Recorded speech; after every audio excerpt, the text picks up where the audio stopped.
Assalamualaikum warahmatullahi wabarakatuh. Perkenalkan, nama saya Irwansyah Yusuf dari kelas Penjaga RA dengan NIM 2003015000038 dari kelas Penjaga RA.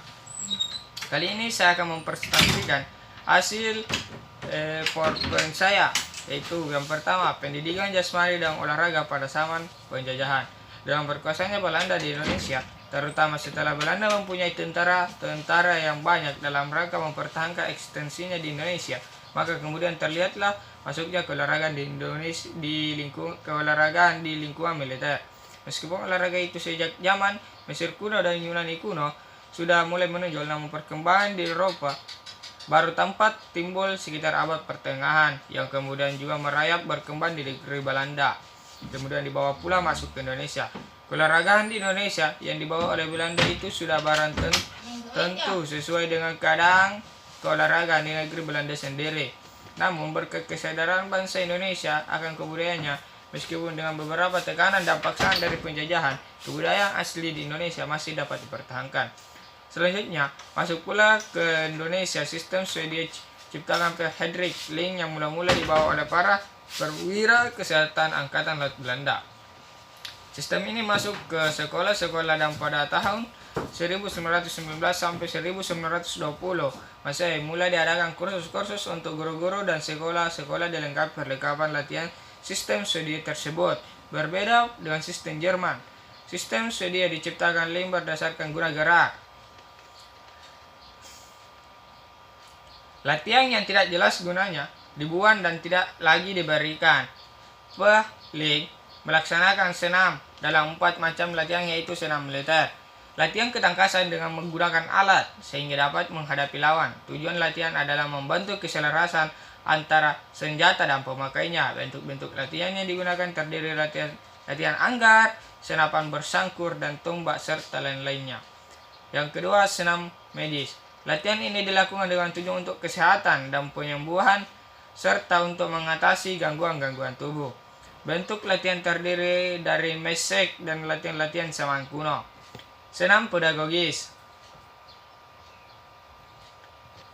Senam pedagogis adalah senam yang dilakukan sendiri untuk membantu keselarasan organ tubuh. Dan senam estetis melatih sikap dan gerak sebagai perwujudan pikiran, perasaan menuju keselarasan jiwa dan raga. Pada permulaan tahun 1925, senam sudah telah diberikan kepada 1000 sekolah. Di antaranya Sekolah Bumi Putra kelas 2, HIS dan ELS, semua Quick School dan sekolah normal, sekolah-sekolah untuk pegawai pemerintah dan juga 15 buah kelas HBS Bandung. Pokok-pokok dari sistem Swedia itu adalah sebagai bentuk sistem Swedia diciptakan dan dipelopori oleh Fredrik Landassar. Sistem ini adalah susunan tulang-tulang dan otot serta kerjanya alat-alat tubuh atau anatomi dan fisiologi. Karena tujuannya, maka sistem Swedia itu masih belum memperhatikan aspek pedagogis dan psikologis. Link adalah tidak memberikan apa yang diinginkan oleh anak, tetapi apa yang bermanfaat dan berfaedah bagi anak-anak.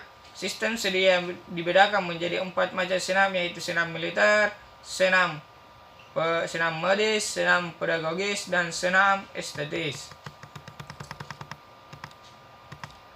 Pada sistem Swedia terdapat alat-alat perkakas yang spesifik, yaitu bangku Swedia, jenjang, peti lompat, balok keseimbangan, tambang atau tali untuk latihan bergantung, kuda-kuda, gelang-gelang, dan pelana.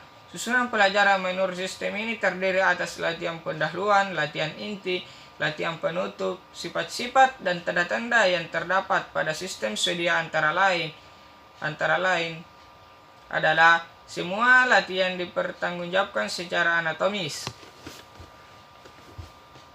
dan fisiologis.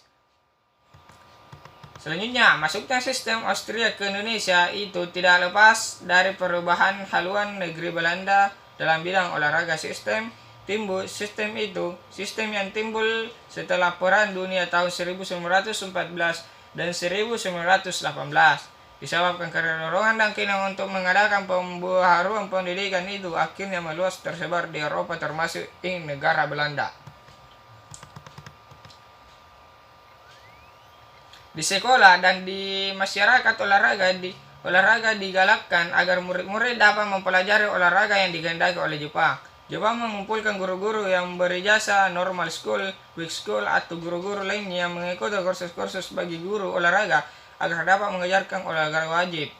Materi pelajaran olahraga di sekolah yang diberikan adalah olahraga wajib, senam pagi, atau berbaris, cara bertempur dengan bayonet atau alat senapan dari kayu, dan kakeas atau lari olahraga tidak wajib. Sedangkan olahraga tidak wajib yaitu pelaksananya disediakan dengan kualitas yang ada. Para murid diperkenalkan oleh olahraga judo, sumo, dan karate serta permainan-permainan asal Jepang, misalnya menyumbang tiang bendera dan yang dibuat dari batang pinang. Selain itu, permainan rakyat, pukul bantal di atas batang pisang, lomba membawa kelapa, panjat pinang, olahraga sepak bola, bola tangan, dan bola keranjang juga diajarkan di sekolah, bahkan sering dipertandingkan. Kedua, pendidikan jasmani dan olahraga pada zaman kemerdekaan. Dengan proklamasinya kemerdekaan Indonesia 17 Agustus 1945, gerakan keolahragaan mengalami babak baru. Pemerintahan Kementerian Pendidikan dan Pengajaran mempropagandakan penyelenggara latihan dan rehabilitasi fisik dan mental yang telah rusak selama penjajahan kolonial Belanda dan Jepang. Penyelenggaraan olahraga di sekolah mulai digalakkan. Di setiap provinsi diusahakan pembentukan inspeksi pendidikan jasmani, antara lain di Sumut, Jepang, Sumatera, Jabar, Jateng, Yogyakarta, Solo, dan Jatim. PON 1 1945 di Solo merupakan rangsangan bagi para mahasiswa di Yogyakarta untuk mengadakan pekan olahraga antar perguruan tinggi. Suwarno, mahasiswa UGM yang turut dalam PON 2 Jakarta Oktober 1951, menggunakan kesempatan tersebut untuk membicarakan gagasan tersebut dengan rekan-rekannya sesama mahasiswa di perkampungan peserta PON 2. Gagasan tersebut disepakati oleh mahasiswa Jakarta, Bogor, Bandung, dan Surabaya. Demikianlah kisah lahirnya PON 1 di Yogyakarta yang disusul dengan PON berikutnya sampai PON terakhir yaitu PON di Palembang. Catatan pekan olahraga mahasiswa pada zaman kemerdekaan. Selanjutnya, pendidikan jasmani dan olahraga pada zaman Orde Baru. Tujuan daripada olahraga dalam fase ini sesuai dengan dasarnya adalah untuk mengambil bagian dalam pembangunan dan modernisasi bangsa dan negara dengan segala aspek-aspeknya, memelihara persatuan dan untuk mencapai cita-cita bentuk manusia Pancasila sejati berdasarkan ketentuan seperti yang dikehendaki oleh pembuka dan isi Undang-Undang Dasar 1945, yaitu mempertinggi mental, moral, budi pekerti, dan memperkuat keyakinan beragama, mempertinggi kecakapan dan keterampilan, membina dan memperkembangkan fisik yang kuat dan sehat. Sistem pembinaan olahraga di Indonesia diatur sebagai berikut. Pemerintahan tetap sebagai tanggung jawab terhadap olahraga atau gerak olahraga di Indonesia dengan memberikan keleluasaan terhadap rakyat untuk ikut turut serta dalam pembinaan olahraga atau gerak olahraga dengan ketentuan olahraga tidak menyimpang dari kebijaksanaan pemerintah. Dengan ketentuan itu maka terdapat badan pembinaan olahraga atau gerak olahraga berstatus pemerintah, non pemerintah, atau swasta, yang secara struktural badan-badan tersebut diselaraskan dengan tata susunan pemerintah dari pusat sampai ke daerah. Adanya kesatuan falsafah dan pengertian yang sama tentang olahraga secara adanya kesatuan pimpinan dan kesatuan usaha. Selanjutnya, pendidikan jasmani dan olahraga di sekolah dari masa ke masa. Sudah sejak saat proklamasi kemerdekaan, para pimpinan kita telah memberikan perhatian kepada olahraga di sekolah. Hanya saat itu, istilah yang digunakan adalah gerak badan.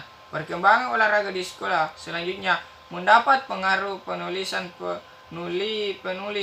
Belanda, Austria, dan Amerika Serikat dan kalangan pendidik menggunakan istilah pendidikan jasmani. Berdasarkan evolusi serta penggunaan istilah seperti yang disajikan di atas, itu perkembangan sejarah kegiatan fisik di sekolah sejak proklamasi sampai hari ini saya bagi sebagai berikut. 1945 masa gerak badan, 1950 sampai 1961 masa pendidikan jasmani, 1961 sampai 1966 masa olahraga, dan 1966 sampai 1977 masa olahraga pendidikan, serta 1978 sampai sekarang masa pendidikan olahraga dan penjaskes. Dan yang terakhir adalah penutup. Pendidikan jasmani dan olahraga di Indonesia yang mula-mula dibawa oleh Belanda sudah barang tentu sesuai dengan keadaan di negeri Belanda sendiri. Namun berkat kesadaran bangsa Indonesia akan kebudayaan, meskipun dengan beberapa tekanan dan paksaan dari pihak penjajahan, kebudayaan Indonesia masih dapat dipertahankan. Mungkin hanya ini yang saya dapat jelaskan dari materi yang telah saya buat. Sekian dan terima kasih. Assalamualaikum warahmatullahi wabarakatuh.